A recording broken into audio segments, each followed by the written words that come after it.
তাদের নিকট পিনাকি ভট্টাচার্য এই মুহূর্তে সবচেয়ে জনপ্রিয়তম ব্যক্তিত্ব এবং তিনি প্যারিসে থাকেন, পেশায় একজন ডাক্তার। এই ভদ্রলোকের সঙ্গে ব্যক্তিগতভাবে আমার কখনো সামনাসামনি পরিচয় হয়নি, কথাবার্তাও হয়নি, এমনকি তার সঙ্গে কোনো দিন দূর থেকেও আমার কোনো রকম সংযোগ স্থাপিত হয়নি।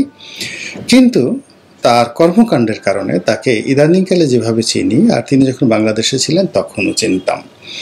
এর কারণ হলো তিনি কোনো অবস্থাতেই সাধারণ মানুষ ছিলেন না, বা লেদু গেদু ধলা বলতে আমাদের সমাজে যাদেরকে তাচ্ছিল্য করা হয়, এই 500 টাকার অমুক, 300 টাকার অমুক, বা অমুক বংশ থেকে এসছে, এইভাবে আমরা অনেকে হেয় প্রতিপন্ন করার চেষ্টা করি। তো সেই দিক থেকে জনাব পিনাকি ভট্টাচার্য তিনি কোনো অবস্থাতেই তাচ্ছিল্য করার মতো ব্যক্তি নন।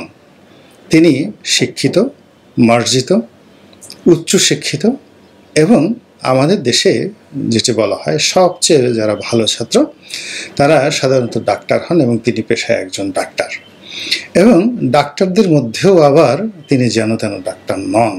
ডাক্তারদের মধ্যে কিছু ডাক্তার থাকেন যারা প্র্যাকটিসে খুব শাইন করেন, কিছু ডাক্তার থাকেন যারা রাজনীতিতে খুব শাইন করেন, কিছু ডাক্তার থাকেন যারা গবেষণা কর্মে বা প্রশাসনিক কর্মে দক্ষতা অর্জন করেন। বিসিএস করে দেখা গেল তারা সরকারের যে সকল প্রশাসনিক দপ্তর রয়েছে সেখানে কর্ম করে সহজেই কোনো একটা প্রতিষ্ঠানের পরিচালক হয়ে যান। তো মিস্টার পিনাকি এদের সবাইকে টেক্কা দিয়ে ডাক্তারি পেশাটিকে তিনি ব্যবহার করেছেন কর্পোরেট হাতিয়ার হিসাবে। তো এই কর্পোরেট জগৎ বলতে যা বোঝায় সেটি হলো বাংলাদেশের একটি খুব নামকরা ওষুধ কোম্পানি, খুবই নামকরা ওষুধ কোম্পানি। এবং আপনি জানেন যে ওষুধ কোম্পানিতে বেতন ভাতা সুযোগ সুবিধা, বিশেষ করে মাল্টিন্যাশনাল কোম্পানিগুলোতে, অন্য প্রাইভেট সেক্টর বা গভর্নমেন্ট সেক্টরে তো কল্পনাই করা যায় না। প্রাইভেট সেক্টরের যে কোনো কর্মকর্তা কর্মচারীর চেয়ে বেশি থাকে।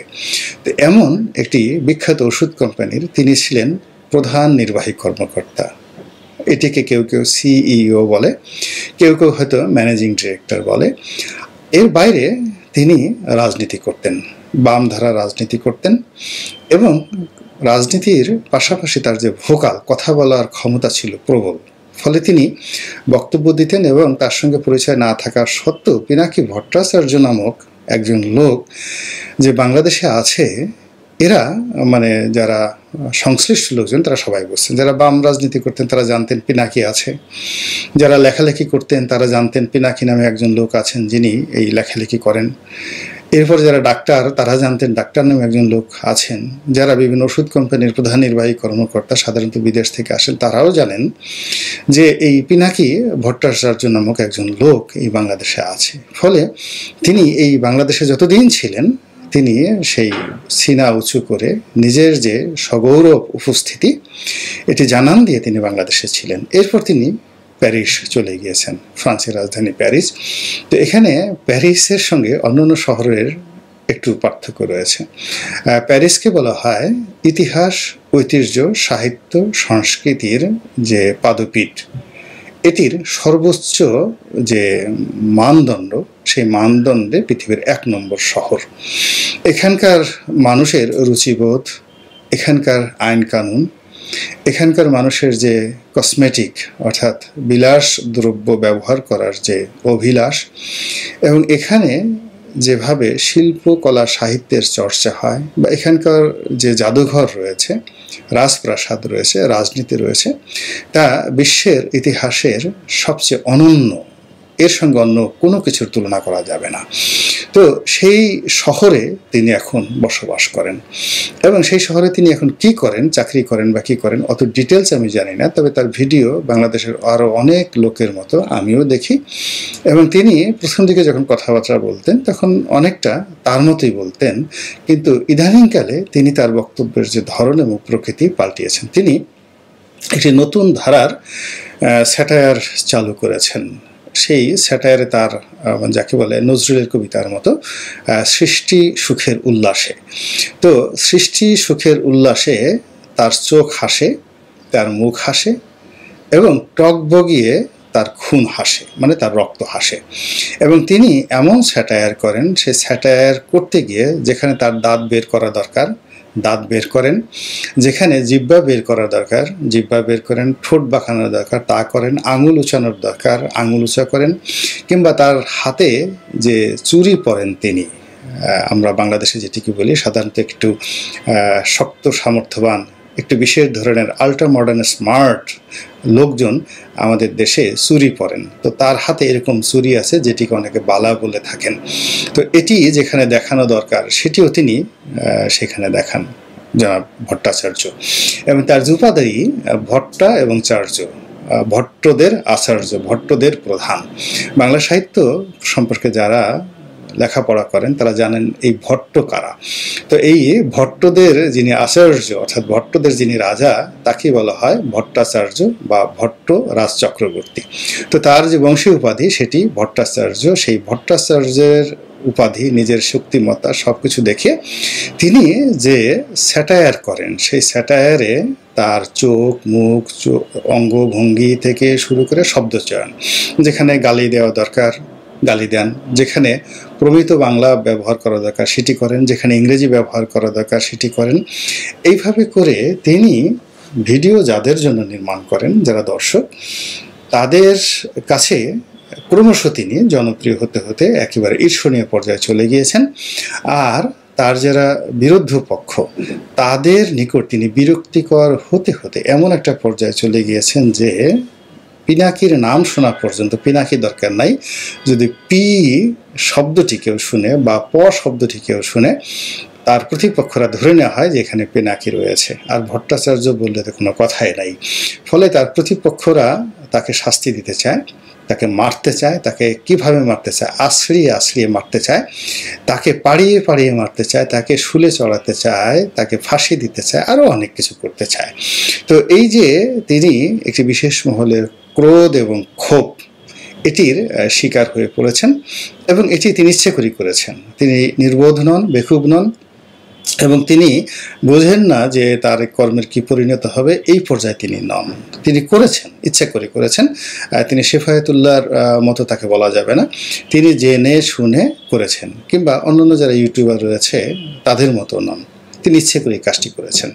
এবং এই কাজ করার জন্য তার মধ্যে গর্ব রয়েছে, অনুশোচনা নেই, এই কাজ করার জন্য তার মধ্যে তৃপ্তি রয়েছে এবং এই কাজের সঙ্গে তিনি নিজেকে এতটা একাত্ম করে ফেলেছেন যে এই কাজের জন্য তিনি আরও অনেক কিছু ছেড়ে দিতে পর্যন্ত রাজি। তো এর ফলে কি হলো, তার যে প্রতিপক্ষ তিনি মূলত সরাসরি প্রধানমন্ত্রী শেখ হাসিনাকে টার্গেট করেন। তিনি এর নিচে কাউকে বলেন না। তার যত ভিডিও রয়েছে সেটি কেবলমাত্র প্রধানমন্ত্রীকে কেন্দ্র করে, আর প্রধানমন্ত্রীকে সমালোচনা করতে গিয়ে তিনি যদি কারোর প্রতি দয়া পরবশ হন, সেটি ওবায়দুল কাদের সাহেব হতে পারে, শাহরিয়ার আলম হতে পারে, কিংবা নসরুল হামিদ বিপু হতে পারে, যাকেই হোক না কেন, তিনি ওই লোকটির প্রতি দয়া পরবশ হয়ে যদি তার সমালোচনা করেন, তাহলে সেই লোকটির পরনে লুঙ্গি থাকে বলে আমার কাছে মনে হচ্ছে না, তার শরীর উদম করে ফেলেন তিনি সমালোচনার সেই যে সুতীব্র বাণে। তো এইগুলো করে করে খুব অল্প সময়ের মধ্যে তিনি আওয়ামী লীগের জন্য এতটা বিরাগ ভাজন হয়ে পড়েছেন। এখন যদি আওয়ামী লীগের সামনে দাঁড়া করানো হয়, একদিকে কর্নেল ফারুক, অন্যদিকে পিনাকি, আওয়ামী লীগের লোকজন বলবে পিনাকিকে ধরো, অথবা একদিকে খন্দকার মুশতাক, অন্যদিকে পিনাকি, আওয়ামী লীগের লোকজন বলবে কিচ্ছু চাই না, খন্দকার মুশতাকের পরে হিসাবপত্র করা হবে, আগে পিনাকিকে ধরো। তো এইরকম ক্রোধের যে বহিঃপ্রকাশ ইদানিংকালে আমরা দেখেছি যে তার বিরুদ্ধে একটি মামলা হয়েছে।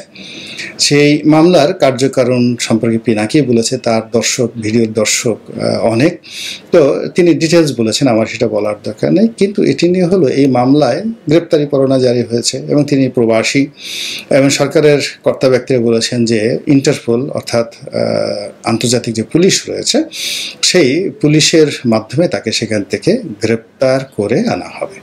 এখন প্রশ্ন হলো যে এটি কি সত্যি সম্ভব হবে কিনা, এবং যদি গ্রেপ্তার করে আনা হয় সেক্ষেত্রে মূলত যেটা করবে বাংলাদেশ পুলিশ, তাদের যে ডিমান্ড, সেই ডিমান্ড পাঠিয়ে সেই ইন্টারপোলের নিকট, এবং ইন্টারপোল সেটা ফ্রান্সের পুলিশের নিকট পাঠাবে এবং ফ্রান্সের পুলিশ পিনাকিকে গ্রেপ্তার করবে। এবং আমাদের বাংলাদেশে যেমন দেখা গেল যে হাতকড়া পরানো কিংবা শিকল বেড়ি পরানো এগুলো অনেকটা ক্ষমতাসীনদের ইচ্ছা অনিচ্ছার বিষয়, কিন্তু বিদেশে প্রোটোকলের মধ্যে পড়ে, সেটা রাজা হোক, বাদশাহ হোক, সম্রাট হোক, মন্ত্রী হোক, এমপি হোক, সবাইকে কিন্তু গ্রেপ্তার করার সঙ্গে সঙ্গে হাতকড়া পরানো হয়। এবং আমরা দেখেছি অনেক প্রেসিডেন্ট, কোরিয়ার প্রেসিডেন্টকে হাতকড়া পরিয়ে তারপর তাকে আদালতে আনা নেওয়া করা হতো, এমনকি সাদ্দাম হোসেনকেও কড়া কিন্তু পরানো হয়েছিল।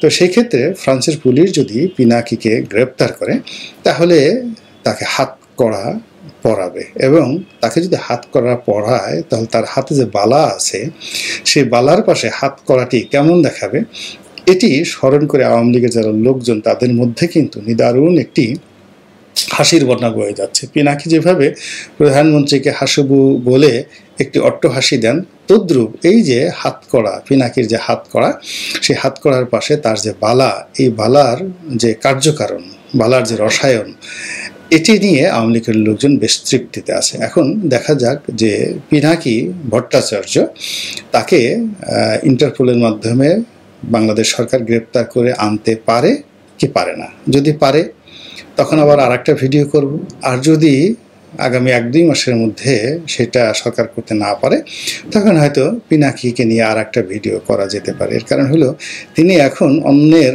সম্পর্কে ভিডিও করতে করতে নিজেই এমন একটা পর্যায়ে চলে গিয়েছেন যে তাকে নিয়ে যে কোনো কথা বললে মানুষ পছন্দ করবে শুনতে, এমনকি আওয়ামী লীগের লোকজনও পছন্দ করবে যদি তাকে কিছু গালিগালাজ করা হয়। মহান আল্লাহ রাব্বুল আলামিন আমাদের বুঝার তৌফিক দান করুন, হিকমত দান করুন, এবং আমাদের যে মনোজগতের গণতান্ত্রিক বোধ এবং বুদ্ধি এটির বিকাশ সাধিত হোক। আসসালামু আলাইকুম ওয়া রাহমাতুল্লাহি ওয়া বারাকাতুহু।